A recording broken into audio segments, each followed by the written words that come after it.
Mirëmbrëma, përshëndetje të dashur miq dhe faleminderit që jeni edhe këtë diel të fundit të qershorit me mua jeni Islami në podcast Dritë.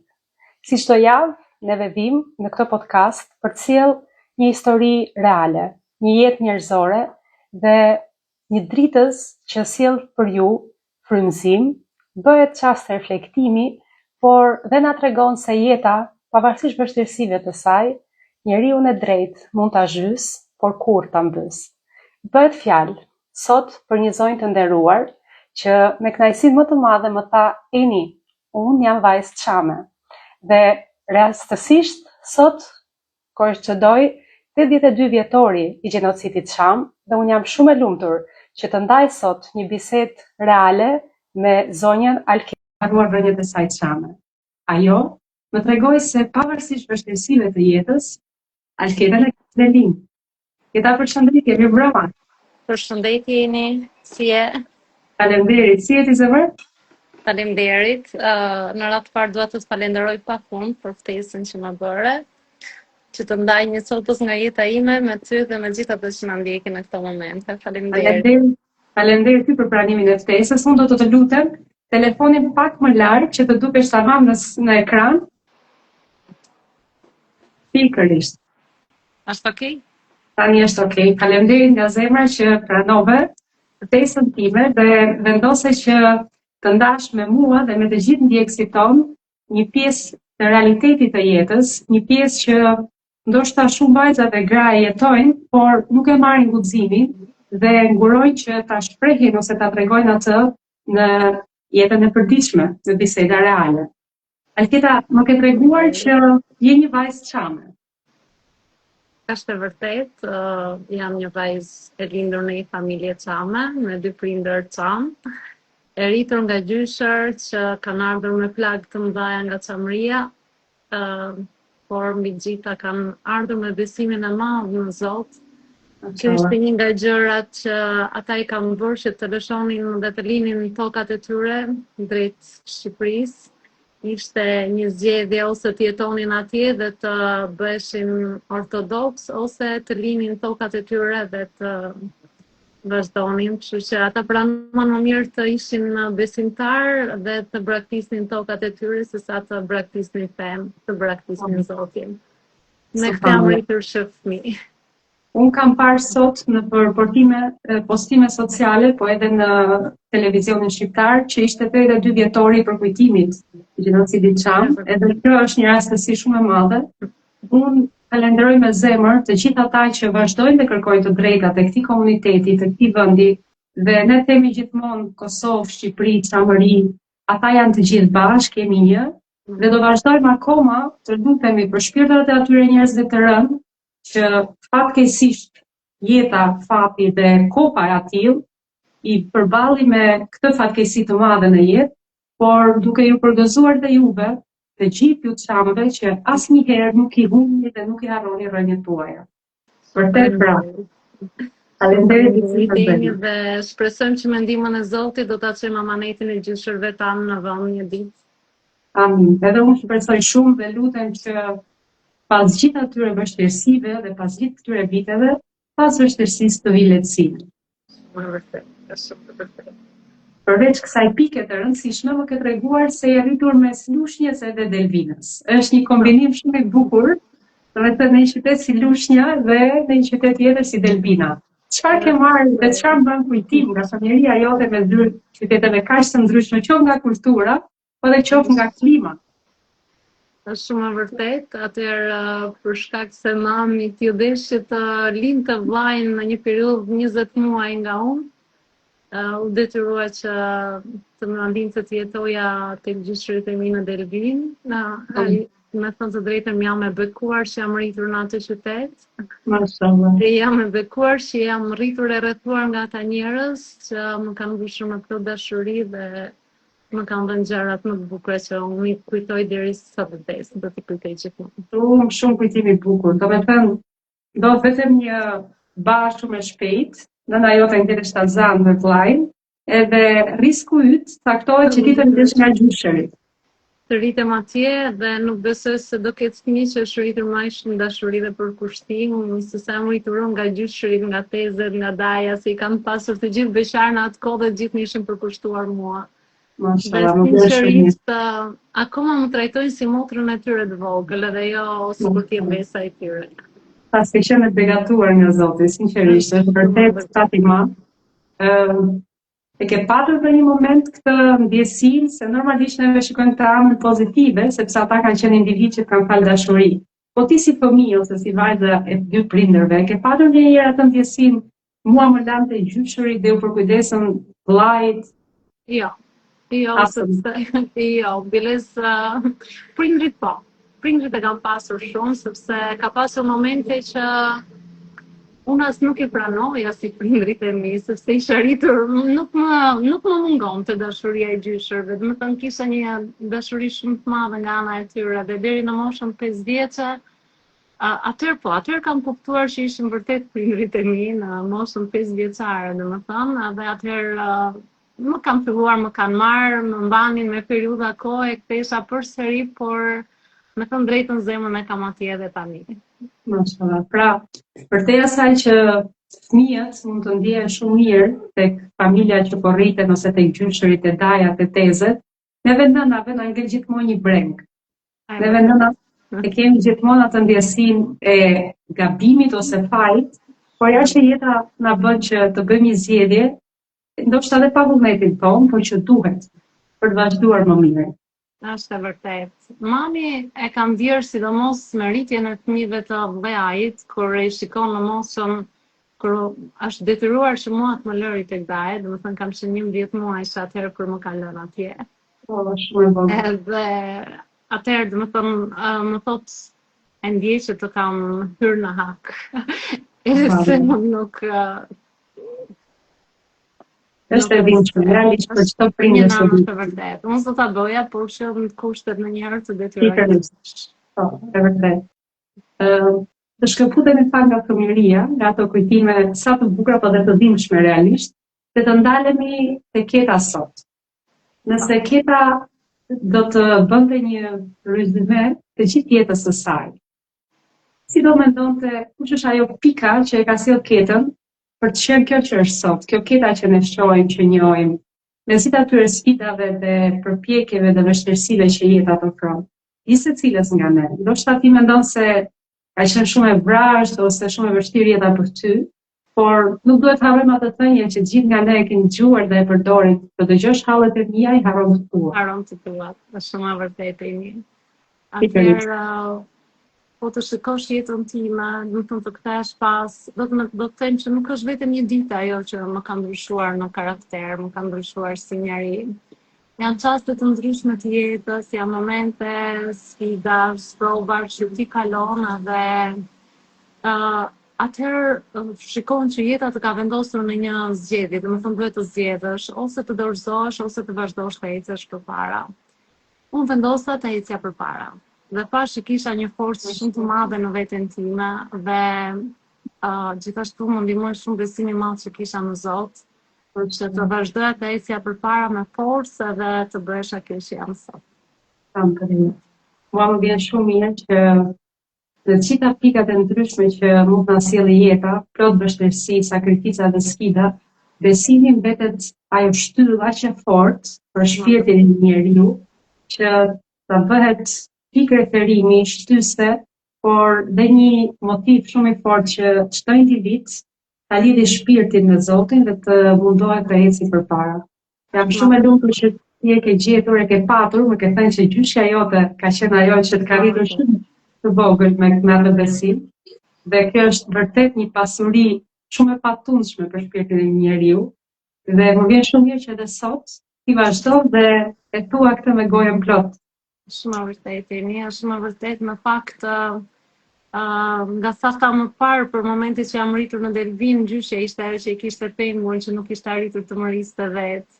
Dhe gjithmonë më thoshte që unë nuk të kam rritur, kështu që ti nuk ke borxh që të më kujdesesh për asnjë gjë, domethënë, ne thosha unë të kam shumë borxhe sepse të kam gjyshën në radhë parë dhe gjëja që shpresoj që një ditë ta takoj në xhenet dhe Nga unë i ka lutit edhe duat pa fund për frymën që më ka dhënë që kur isha e vogël, duat që bonim të dyja, për suret që më lexonte çdo natë para se të flija, për gjithçka të bukur që më ka dhënë. Mashallah, të berekalla. Vërtet, këto janë ato vepra që neve i lëm pasi të ikim nga kjo botë. Këto janë ato pasuri që çdo shpirt, lutem me gjithë zemër që çdo shpirt i lërë në këtë botë, edhe ja kështu, një për mbesa, një tanë, na kujtojnë me duat e tyre, me lutjet e tyre, me dashurinë e tyre dhe pasikjes tonë. Jemi të gjithë kalimtarë. Jemi të gjithë njerëz që nuk e dim ku na vjen fundi dhe kjo është vërtet pasuria më e madhe që mund t'i lëmë brezave tanë, por duaja që ato na bëjnë ne është dhe pasuria më e madhe që ne marrim nga kjo botë. Jeta, jam realiste dhe besoj se dhe ti e ke dëgjuar shpesh që na rrethojnë shumë vajza, gra, nëna, individ që për një fatkeqësi të caktuar, për një ndodhi në jetë, për një prishje marrëdhënieje, kalojnë në faza shumë të vështira, depresioni, ankthi, stresi. Pra, ato themelet e vetbesimit të tyre shëmben. Tek ti, si ka rezultuar kjo situatë, si ka qenë kjo periudhë dhe kush ishte pika jote e fortë ose ajo epiqendra ku ti duhet i thoje vetes unë duhet të vazhdoj, për faktin se kush ishte ajo arsyeja që ato lëkundjet e tërmeteve në jetën tënde nuk bëj që kita të shembej për të vazhdonte përpara. Më vërtet, e një ashtu si çdo njeri, të gjithë kemi kaluar sprova nga më të vështirat, sprova të ndryshme në jetë, por e para ishte besimi më në Zot, që më ka ndihmuar shumë të eci përpara. Normal kam pasur unë edhe momentet e mia shumë të vështira, momente që kur mendoja që do dorëzohesha, po tani thosha erdhi fundi, por prap mendoja që gjithmonë mbas natës vjen dita. Kështu që mbas çdo vështirësie Zoti do të sillte gëzimin, do të sillte lehtësimin. Arsyeja tjetër pastaj që më bënte të ecja përpara ishte familja ime, fëmijët e mi. Thjesht mjafton që të shikoja sytë e tyre plot dritë, plot jetë, që në çdo moment më shikonin mua në sy, domethënë se si do isha unë, do isha e qetë, do isha e lumtur. Dhe kjo më bënte që unë mos të dorëzohesha asnjëherë. Ndoshta ka pas momente që kam qenë natën ose diçka tjetër, por në sy të fëmijëve mundohesha asnjëherë mos ta jepja veten. Kjo më ishte forcë të ecje përpara. Shumë e vërtet. Realisht, kush është nën, e di se sa domethënie ka ai shikimi në sy të voglit tënd, sepse ata nuk kanë faj dhe nuk na kanë kërkuar ne të sjellnim mirë. Ishim ne ata që i sollëm në këtë botë dhe ne duhet sërish të gjejmë forcën dhe të bëhemi ajo çadra, ajo mburoja për ta në çdo lloj moti dhe në çdo lloj situate që i sjell jeta. Më ke përmendur shumë shpesh pikën tënde të fortë tek besimi. Edi desha të di si e sheh ti besimin në përditshmërinë tënde. Kur e ke kuptuar ose kur e ke ndier vërtet atë fuqinë të madhe të Zot në jetën tënde dhe ke thënë pikërisht kjo është ajo që unë ndiej në shpirt. Ai është me mua dhe unë do vazhdoj të besoj dhe të eci përpara edhe për te vështirësive, sepse ai s'do të më lërë si s'më ka lënë sot. Çfarë po thoshim deri tani, jeni kemi pasur shumë momente të vështira në jetë ku vërtet kemi menduar se do të dorëzoheshim. Por sinqerisht Zoti na mos në një mënyrë tjetër do të sjelli një person ose një shenjë që vërtet është me ty. E them shumë herë që falemnderit Zotit që jeta jonë është në dorë të Zotit dhe nuk është në dorë të njerëzve, sepse po të ishte në dorë të njerëzve nuk e di se çfarë do të ishte bërë me jetën tona. Falemnderit Zotit që është gjithmonë pranesh. Sinqerisht ka pasur momente shumë, po kur them shumë të vështira. Dhe atëherë kur unë mendoja që nuk do kishte më zgjidhje, atëherë do vinte dikush edhe do të ma jepte zgjidhje. Dhe thosha vërtet, këtë dikush e ka dërguar Zoti, sepse nuk ka mundësi tjetër që ai njeri pikërisht sot vinte dhe të më ndihmonte mua për diçka të caktuar. E them gjithmonë, nuk besoj se do të ndali jeta për ta falenderuar Zotin për gjithçka që më ka dhënë deri tani. Jam sinqerisht jam shumë mirënjohëse për çfarë do lloj gjë që më ka dhënë, qoftë për sfidat, për sprovat, më kanë bërë njëri më të fortë, më kanë bërë njëri me zemër më të madhe dhe për këtë do të jem mirënjohëse gjithmonë. Jam shumë e lumtur për këtë dhe është vërtet për çdo shpirt besimtar është vërtet e gjitha reale kjo që thua, sepse vërtet neve ndjehemi keq ose ndjehemi të dobta për një moment, por pas gjithë atij lehtësimi e kuptojmë që shiko, kjo e ka një arsye, e gjithë kjo breng solli një të mirë pas asaj vështirësie. Dhe aq më tepër akoma që çdo sprov neve na kthen sërish akoma më fuqishëm tek krijuesi jon. Dhe kjo është akoma më e bukur për shpirtin e besimtarit, është akoma më shpresëdhënëse për të vazhduar. Për te i besimit, kemi dëgjuar dhe shohim shumë njerëz që e kërkojnë lumturinë në gjëra materiale, e kërkojnë lumturinë tek arritjet, tek diplomat, tek pjesa aq e rëndësishme e të pasurit gjëra të disponojnë, gjëra bankare, gjëra të trashëguara, gjithçka tjetër. Por tjetër, çfarë do të thotë pasuri dhe kush është pasuria jote sot që flasim? Atëherë, të them të vërtetën, leku nuk më ka interesuar asnjëherë. Sepse jam në një moshë tash që njeriu i bën vetë zgjedhjet në jetë. Nëse ti do të zgjidhësh lekun, ke plot opsione që ta zgjidhësh lekun, por mendoj se nuk është leku gjithçka në jetë. Mendoj se pasuria më e madhe në jetë në radh parë është karakteri i ti, domethënë si njeri, është zemra jote e pastër. Nëse ti ke një zemër të mirë, ke një zemër të pastur, ajo do të ngelet pas gjithë jetën. Pasuria sot është, nesër nuk është. Për mua pasuria më e madhe është kjo që jam unë sot. Jam sinqerisht shumë herë, ndoshta ndihem edhe keq kur ma thonë që e ke zemër më të mirë se ç'duhet, por unë falenderoj Zotin që kam këtë zemër dhe di të them që pasuria më e madhe për mua janë fëmijët e mi. Dhe falenderoj Zotin në çdo moment për këtë pasuri që më ka dhënë. Alhamdulillah. Është vërtet bukur të dëgjosh që ndoshta ajo zemra e mirë të ka përballur shumë herë me gjëra që nëse do të bie të thoje jo, nuk do mundej ose nuk do isha aty në atë situatë. Por kur ti e kupton ose ka njerëz që ta vënë duke, shikon se ti ke një zemër vërtet të mirë, është vërtet një kënaqësi shpirti. Alhamdulillah për ata individ që e kanë zemrën të mbushur me mirësi. Vërtet, alhamdulillah. Mashallah. Ti kam ke treguar që ti ke punuar për shumë vite në kontakt me njerëzit. Ke qenë gjithmonë në sistemin e shitjes. 18 vite janë vërtet shumë. Një portier krijon adoleshencën, bëhet i pavarur për aq kohë. Kjo marrëdhënia jote gjithmonë me individ, në kontaktet e blerësve, sepse të jesh në marrëdhënie me klientët nuk është aq e lehtë. Secili nga ata ka temperamente të ndryshme, varet nga momentet se si jeta i ka sjell aty në atë pozicion ku ti je, çfarë ke mësuar dhe çfarë të lë akoma të kënaqësinë që ti ke patur fatin të takohesh, të njihesh, por të ti shërbesh njerëzve të ndryshëm për kaq shumë vjet. Atëherë është shumë e vërtet, unë kam 18 vite që punoj në një coffee shop dhe sinqerisht është gjë që e bëj me dëshirë më të madhe. Marrëdhënia me njerëzit është, mund të them, është gjë më e bukur që mund të bësh. Më ka mësuar shumë që të mos gjykoj njerëzit nga pamja e jashtme. Të mësoj të njoh shpirtin e tyre para se të mundem të flas për ta. Dhe kjo është shumë e rëndësishme sepse shumë njerëz të gjykojnë pa të njohur. Shumë njerëz të kritikojnë pa ditur asgjë për ty. Është e vërtetë që ai njeri futet në vendin ku unë punoj për të pirë një filxhan kafe, por momentin që hyn brenda, domethënë, edhe flet me ty, ti kupton se ai pas asaj buzëqeshjes ai fshes shumë brenga, mund të fshej shumë dhimbje. Dhe kjo është shumë e vërtetë që ty të bën, domethënë, që të lidhesh më shumë me ta, të bën të kesh një zemër akoma më të përulur, të kesh një zemër akoma më të mirë, të dish ti dëgjosh deri në fund për gjitha problemet e tyre dhe pse jo. Dhe është gjëja më e bukur që ti ndihmosh edhe pse vetë ndonjëherë ke më shumë nevojë për ndihmë se sa ata. Por mjafton që ti dëgjosh, edhe kjo është gjëja më e mirë.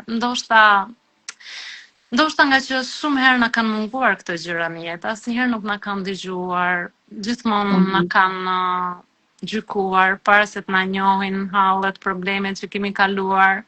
Dhe kjo të bën të reflektosh dhe ti të mos e bësh këtë gjë me të tjerët. Mashallah. Pra ti nuk je vetëm shitse, ti bën dhe terapistën atje. Pak a shumë.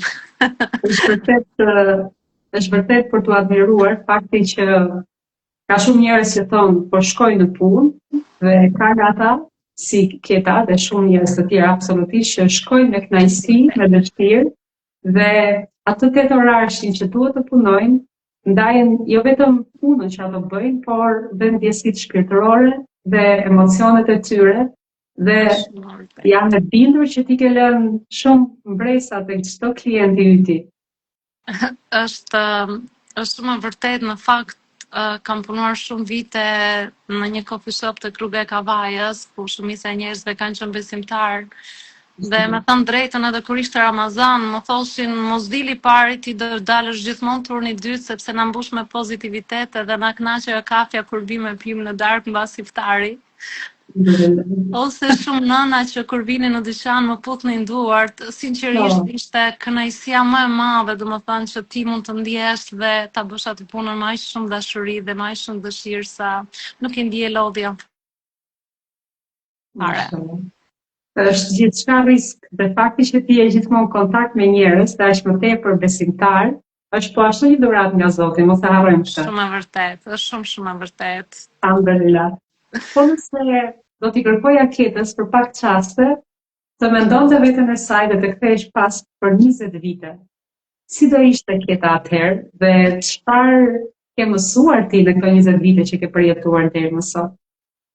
Atëherë, Keta e 20 viteve para, do t'i thosha Ketës që në ratë parë të mbante zemrën që ka tani.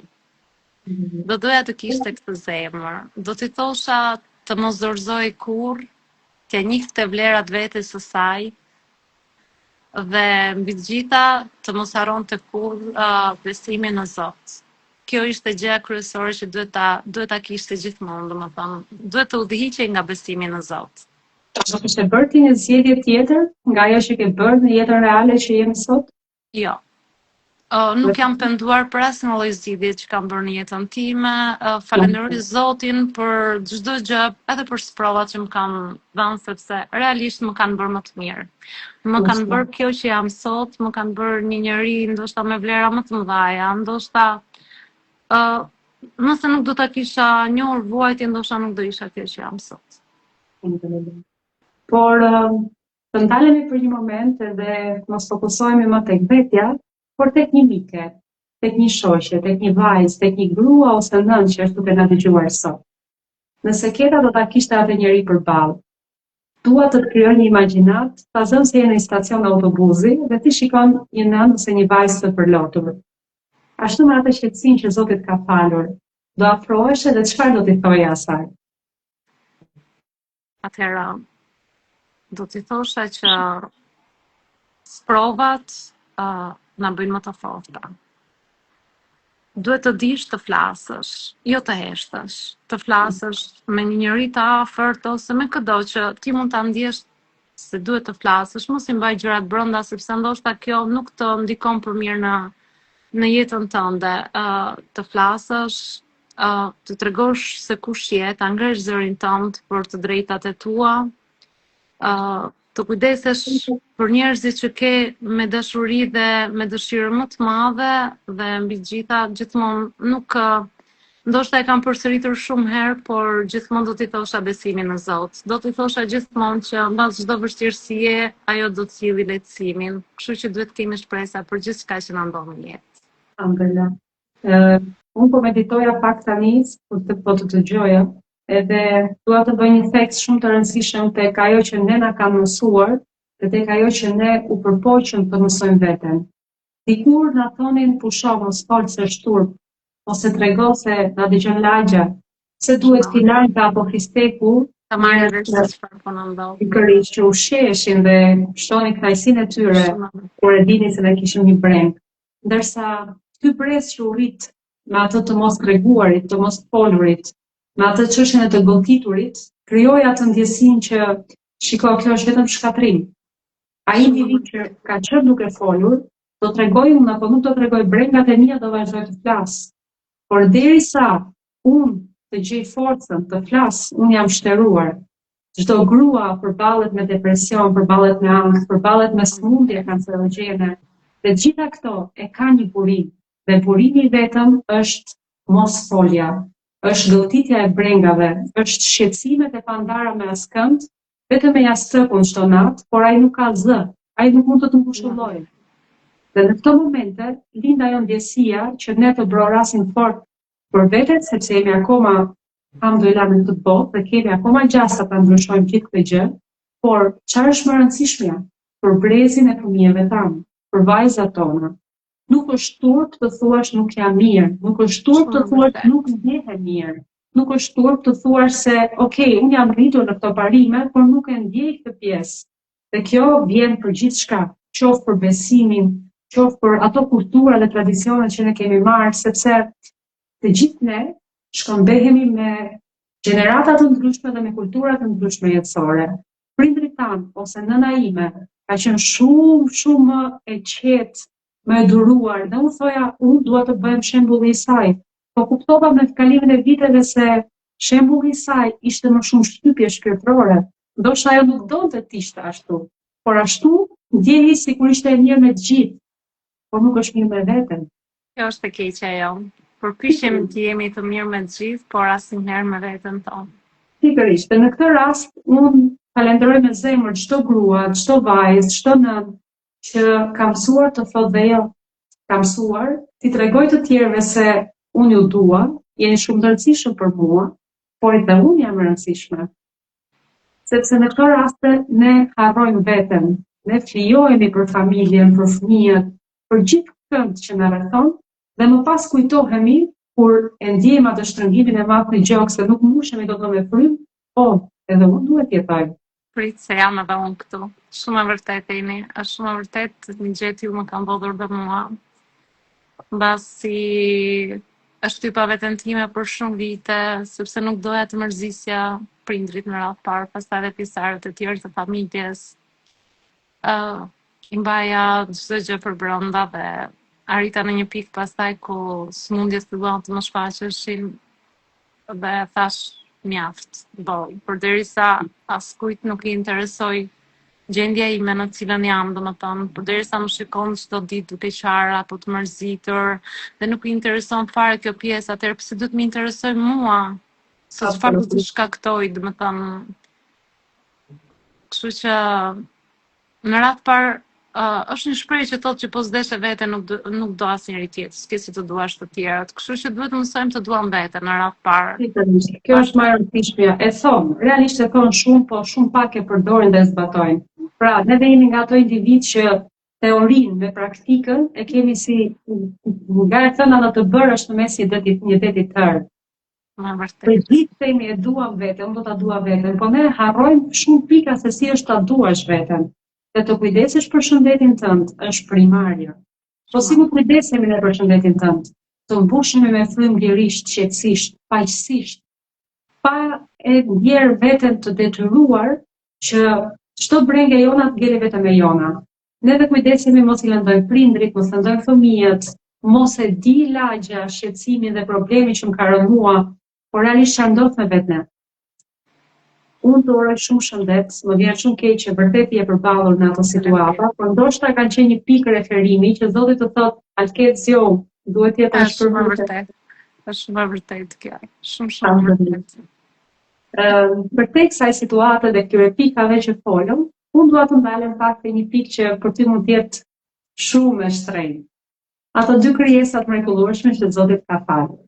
Më ke treguar që je bërë nën dhe ke 2 fëmijë, një djalë dhe një vajzë, dhe pa u ndalur shumë tek jeta e tyre private, Eni doja të pyesja çfarë do ishte ajo që do ja mbushte zemrën e Alketës plot. Kush do ishte pika që ti do dëshiroje të të mbanin mend fëmijët e tu, si një nënë e sakrificës, apo jo nëna e dashur me plot dëshuri që i ka rritur me shumë sakrifica dy fëmijët e ty? Atëherë nuk do thosha, nuk do doja kur që të më njihni si një nënë të sakrificës, sepse në fund fare çdo nënë bën sakrifica për fëmijët e vet. Shumë vërtet. Nënë sakrifikon për ta.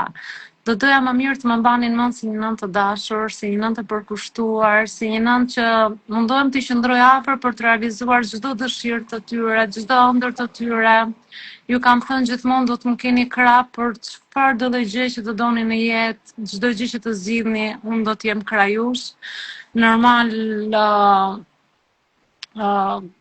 sakrifica hyt në këtë mes, por përderisa është dashuria, atëherë nëse është dashuria, një nënë që ndjen dashuri për fëmijën do të sakrifikoj patjetër.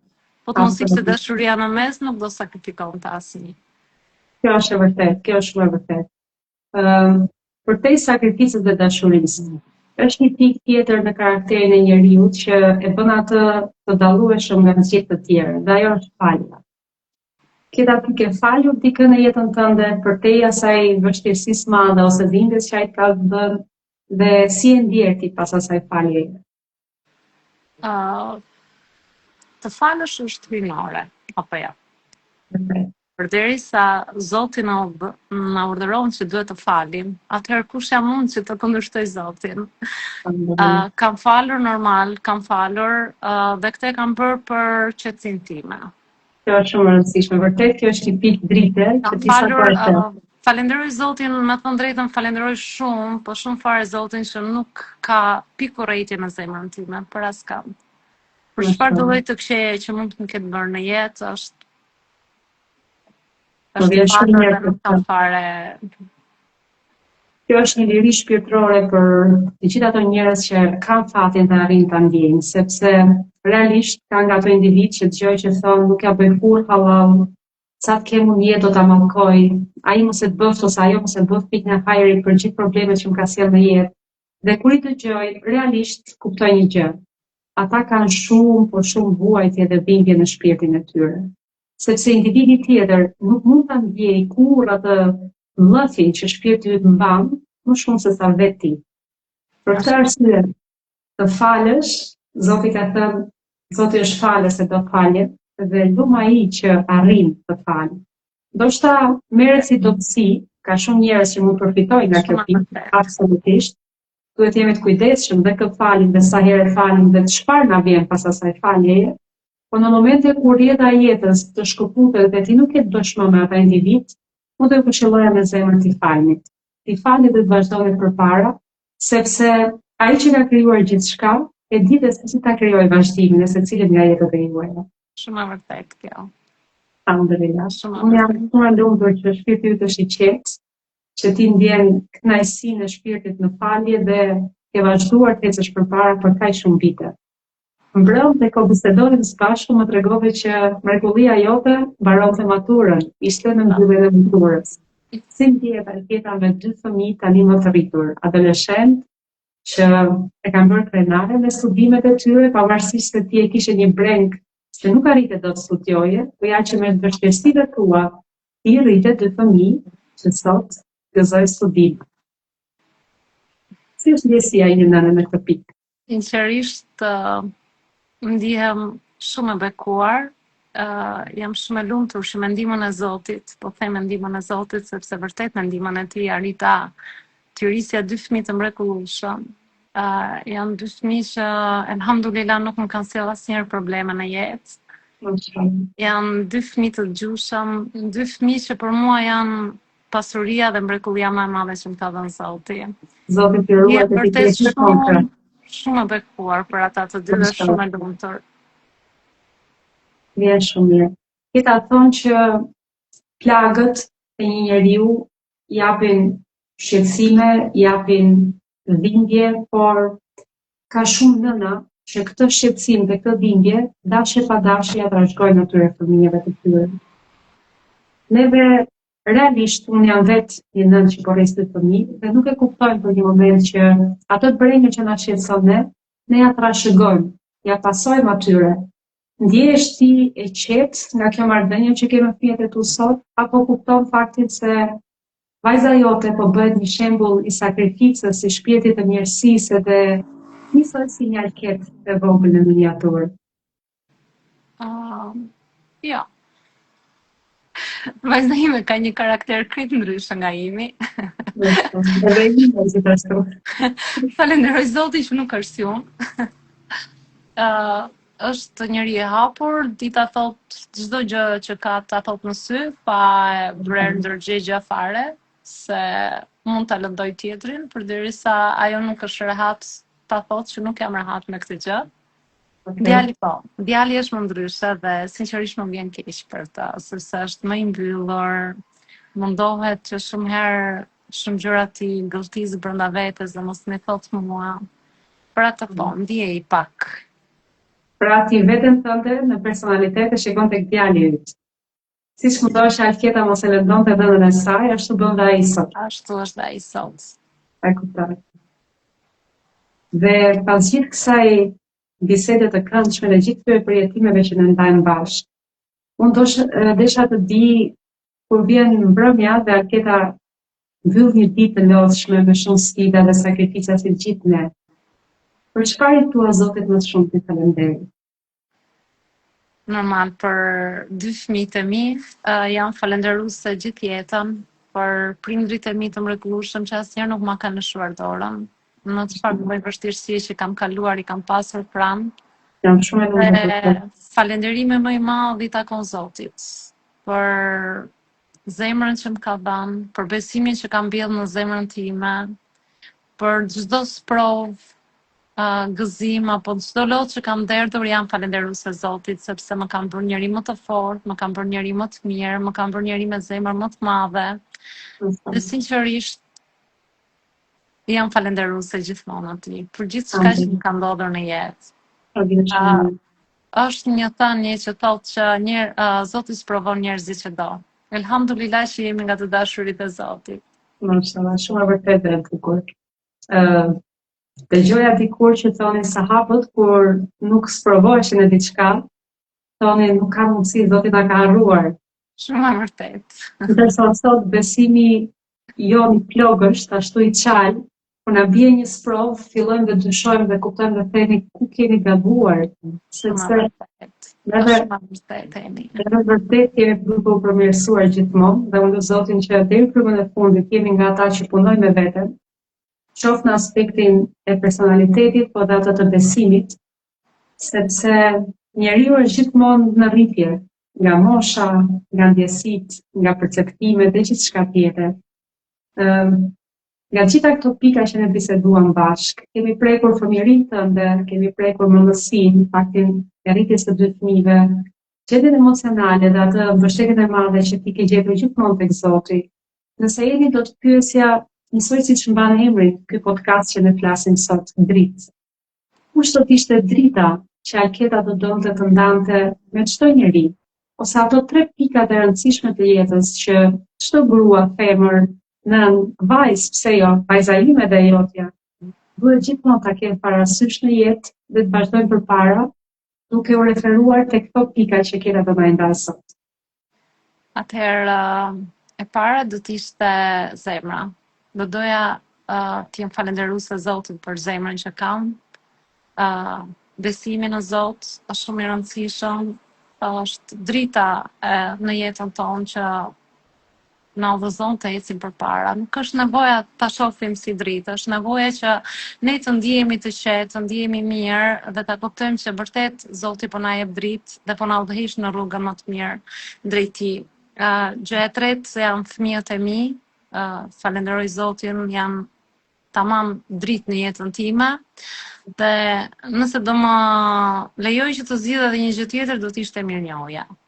Mirënjohja për çdo njeri që më ka ndonjur afër, për çdo njeri që ka besuar tek unë, mirënjohja pafund për gjithçka që më është dhënë deri tani. Mashallah, më vjen shumë mirë, të falenderoj shumë. Edhe janë vërtet 3 pika ku secili nga ne duhet të mbështetet dhe duhet t'i lëmë si trashëgimë më e madhe për gjithë ata individ që vërtet ka nevojë të dëgjojnë një këshill zemre. Doja të bëja edhe një pyetje tjetër, sa të bukur aq edhe pak delikate momentet që ne po jetojmë. Ti jeton në Shqipëri, jeton në kryeqytet dhe je mos e bindur se gjithë kjo situatë bëhet fjalë për komplet muajin qershor. Është një situatë që sa të razira na bën edhe të meditojmë dhe të reflektojmë pak tek vetja. Kishim harruar se jemi kaq të fortë, kaq të fuqishëm si popull. Kush është ndjesia që Alketa ka sot? Si ndjehet kur shikon gjithë ato popull atje përballë një kërkesë aq të madhe sa është kritëm e shpirtit tonë për prindrit tanë paraprakisht, por pastaj edhe për të tjerë. Është shumë e vërtetë, jam nga ato nëna që e udhëhiq djalin tim dhe vajzën time çdo ditë jetë aty në protestë. Më bëhet shumë shefi që shkojnë çdo ditë me qejf, me dëshirë më të madhe, sepse sinqerisht na vjen keq kur shikojmë prindrit tanë që kanë lodhur, kanë sakrifikuar jetën e tyre për gjithë këto vite dhe vlerësohen aq pak. Na vjen keq për veten tonë që kemi punuar gjithë jetën edhe nuk po mundemi dot as të mbyllim detyrimet mujore. Absolutisht.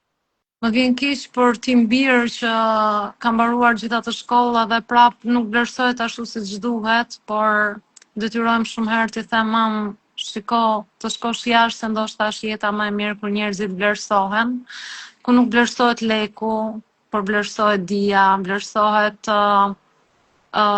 vlerësohen parimet kryesore që ti ke në jetë.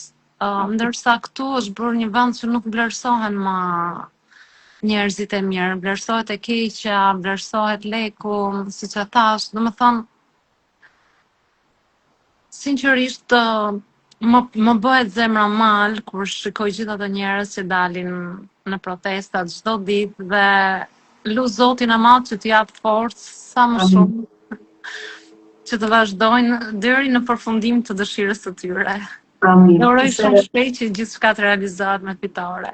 Amin. Nëse keta do ishte atje mes të gjithë atyre, do gjete guximin dhe forcën të merrte mikrofonin dhe të dilte përpara të gjithë atij publiku të madh, atij populli që vërtet ata janë kthyer në një publik për njëri tjetrin, duar trokasin, brorasin, mbështesin.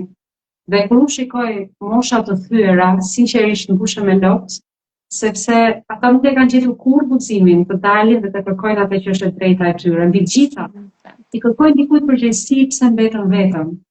Jemi duke biseduar, ti je një nën, ke vetëm një drejtësyre, një djalë, dhe sërish më thua e këshilloj shpesh herë që ai të largohet.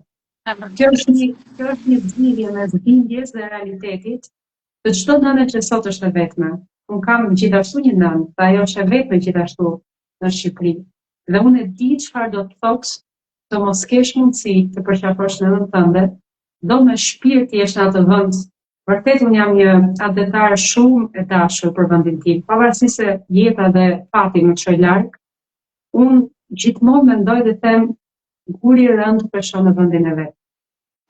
Kush do të ishte ajo fjalë që ti do t'i thoja atij populli, sepse kjo video do të ruhet, dhe ndoshta në nesër me të afërme kur të vinë ndryshim, zëri yt mund të jetë bërë si ajo Bilingona që tha mbushi pak ujë dhe po e çonte drejt zjarrit, dhe njerëzit duke qeshur i thanë apo mendon se do ta fikësh ti atë zjarr? Ajo thonë ndoshta jo, por kur Zoti ta marrë në llogari, unë do jem në krahun e atyre që u përpoqen. Shumë e vërtetë është kjo. Atëherë, si çamë që jam, ndoshta duhet të cek një çik plagën që na vjen më shumë, sepse në gjithë këto vite asnjëherë nuk është folur kaq shumë për vendin tonë. Sinqerisht më vjen keq sepse të gjithë ata që përfaqësojnë edhe partinë çame, sinqerisht nuk është se janë njerëz që na përfaqësojnë tamam. E kam thënë edhe them shpesh që çamëria ka djem dhe vajza shumë të përgatitur. Ka djem dhe vajza që mund ta ngrenë në këmbë këtë vend, mund ta mbrojnë çamërinë ashtu siç është për të mbrojtur, por askush nuk i lejon ta bëjë. Do të thosha me gjithë shpirt që vazhdoni të luftoni për të drejtat tuaja. Lutju në Zotit sa më shumë që t'ja u mundsoj që çdo ëndër e jona të bëhet realitet, që fëmijët tanë të jetojnë të lumtur këtu në Shqipëri. Unë si çame që jam, pavarësisht se nuk e kam parë çamërinë, normalisht përderisa xhaxhallarëve të mi dhe hallave të mia nuk u lejohet që të shkojnë atje për shkak të pasaportës që janë çam në pasaportë sepse kanë lindur të gjithë atje dhe normalisht nuk u lejohet që të prekin tokën greke.